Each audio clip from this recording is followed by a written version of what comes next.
wizara imeendelea kupambana na kudhibiti vitendo vya utoshaji wa madini, ambapo katika kipindi cha Julai mwaka 2024 hadi Machi 2025 wizara kwa kushirikiana na mamlaka nyingine za serikali imefanikiwa kukamata madini ya aina mbalimbali ya thamani ya shilingi bilioni 17.76.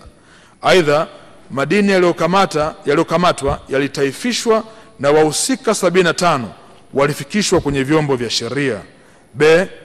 Kuendeleza madini muhimu na madini mkakati. Mheshimiwa Spika, serikali inaendelea kuhamasisha uwekezaji katika madini muhimu na mkakati, ambapo katika kipindi husika leseni ya uchimbaji wa madini ya Kinywi imetolewa kwa kampuni ya Duma Tanz Graphite Limited katika eneo la Epanko, wilaya ya Ulanga.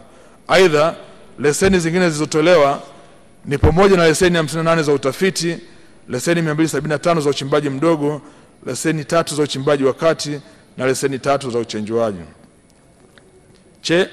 Kuhamasisha uwekezaji, uanzishwaji wa minada, maonesho ya madini ya vito na uongezaji thamani madini. Mheshimiwa Spika, Wizara ya Madini ilifanya mnada wa kwanza wa madini ya vito ndani ya nchi tarehe 14 Desemba mwaka 2024 na mnada wa pili tarehe 8 Aprili mwaka 2025 katika mkoa wa kimadini wa Mirerani.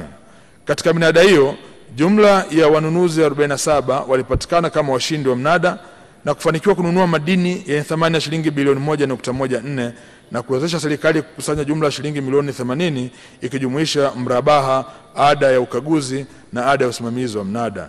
Aidha, wizara kupitia Tume ya Madini inategemea kufanya minada na maonesho ya kitaifa katika mikoa ya kimadini ya Arusha, Mirerani, Mahenge, Ruvuma na Tanga.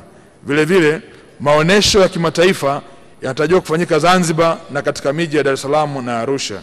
Mheshimiwa Spika, katika kuhamasisha uwekezaji nchini, wizara ilitangaza fursa za uwekezaji na kutoa elimu kwa umma kupitia ziara mbalimbali za viongozi kwa vyombo vya habari na kwenye mikutano ya kitaifa, kikanda na kimataifa, ikiwemo mkutano wa kimataifa wa uwekezaji katika sekta ya madini uliofanyika JNICC Dar es Salaam, ambao uliandaliwa kwa mafanikio makubwa kwa kushirikiana na Tanzania Chamber of Mines, ambao wamekuwa ni wadau wakubwa muhimu katika kuendeleza sekta ya madini nchini.